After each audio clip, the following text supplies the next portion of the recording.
नमस्कार। अच्छा जरा सोचिए, हमारा संविधान एक बहुत ही बड़ी और जरूरी किताब की तरह है। पर क्या हो अगर इस किताब के कुछ सबसे अहम नियम मेन पेजेस पर ना होकर एकदम आखिर में दी गई लिस्ट में छिपे हों? जी हाँ, आज हम उन्हीं सूचियों यानी संविधान की अनुसूचियों या शेड्यूल्स के बारे में बात करने वाले हैं। ये हमारे संविधान के असली हिडन ऑर्गेनाइजर्स हैं। तो सबसे पहला सवाल तो मन में यही आता है कि नहीं? वही जब संविधान में इतने सारे आर्टिकल्स पहले से ही मौजूद हैं, तो फिर इन अलग शेड्यूल्स की जरूरत ही क्यों पड़ी? चलिए, इसी सवाल का जवाब ढूंढते हैं। तो आखिर ये शेड्यूल है क्या चीज? देखिए, इसे समझने का सबसे आसान तरीका है, किसी भी किताब के आखिर में जो अपेंडिक्स होता है ना, बस ये वही है। ये संविधान की वो सूचियां हैं जहां वो सारी जरूरी और डिटेल्ड जानकारी रखी गई है, जो अगर मेन आर्टिकल्स में डाल दी जाती तो उन्हें बहुत लंबा और बोझल बना देती। ठीक है, तो अब जब ये पता चल गया है कि स्केड्यूल्स क्या होती हैं, तो चलिए अब इनके असली काम को समझते हैं। मतलब इन्हें संविधान में रखने का असल मकसद क्या था? देखिए, शेड्यूल्स के मोटे मोटे 3 बड़े काम हैं। पहला, ये संविधान को बिल्कुल साफ सुथरा रखती हैं, मतलब सारी एक्स्ट्रा डिटेल्स को एक अलग जगह रखकर।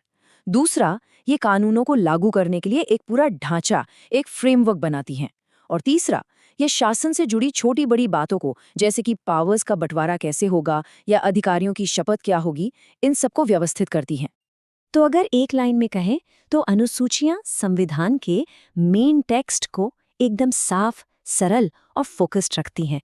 आप कह सकते हैं कि ये संविधान के सफाई कर्मी हैं, जो सारी एक्स्ट्रा कॉम्प्लिकेशंस को एक ऑर्गेनाइज जगह पर समेट देते हैं। इसमें किस तरह की जानकारी होती है? इसमें शक्तियों का बंटवारा कैसे होगा, राज्यों के लिए क्या नियम होंगे और बड़े बड़े अधिकारियों का वेतन कितना होगा, इस तरह की सभी जरूरी जानकारियां होती हैं। अब ये सब जानकारी जरूरी तो है, लेकिन इसे मेन आर्टिकल्स में डालने के लिए ये बहुत ज्यादा डिटेल्ड है। और अब एक मजेदार बात, क्या किसी को पता है कि ये जो शेड्यूल्स हैं, इनकी संख्या हमेशा से एक जैसी नहीं थी? देखिए, हमारा संविधान एक लिविंग डॉक्यूमेंट है, मतलब ये समय के साथ बदलता है, और इसका सबसे बड़ा सबूत हमें इन अनुसूचियों की संख्या में ही देखने को मिलता है। जब हमारा संविधान 1950 में लागू हुआ था, तब इसमें सिर्फ और सिर्फ 8 अनुसूचियां थीं।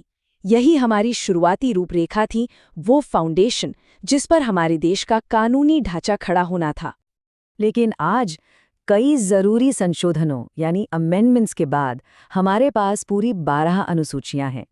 ये 8 से 12 तक का सफर ही तो दिखाता है कि कैसे हमारे संविधान ने समय के साथ नई चुनौतियों और ज़रूरतों को अपनाया है, फिर चाहे वो पंचायतों को शक्ति देना हो या दल बदल कानून को लाना हो।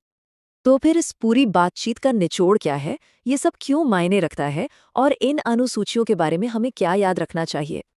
तो याद रखने वाली 4 मुख्य बातें हैं। पहली, ये संविधान के अपेंडिक्सेस हैं जहां सारी डिटेल जानकारी होती है। दूसरी, ये मेन आर्टिकल्स को भारी भरकम होने से बचाती हैं। तीसरी, ये हमारे शासन का एक बहुत जरूरी ढांचा तैयार करती हैं। और चौथी, ये हमारे कानून का एक जिंदा और हमेशा बदलने वाला हिस्सा है। और अंत में एक सवाल सोचने के लिए छोड़ जाते हैं। जैसे जैसे हमारा देश बदल रहा है, नई नई चुनौतियां सामने आ रही हैं, क्या लगता है, क्या हमें भविष्य में और अनुसूचियों की जरूरत पड़ेगी? ये एक ऐसा सवाल है जो हमारे संविधान के निरंतर विकास की कहानी को आगे बढ़ाता है।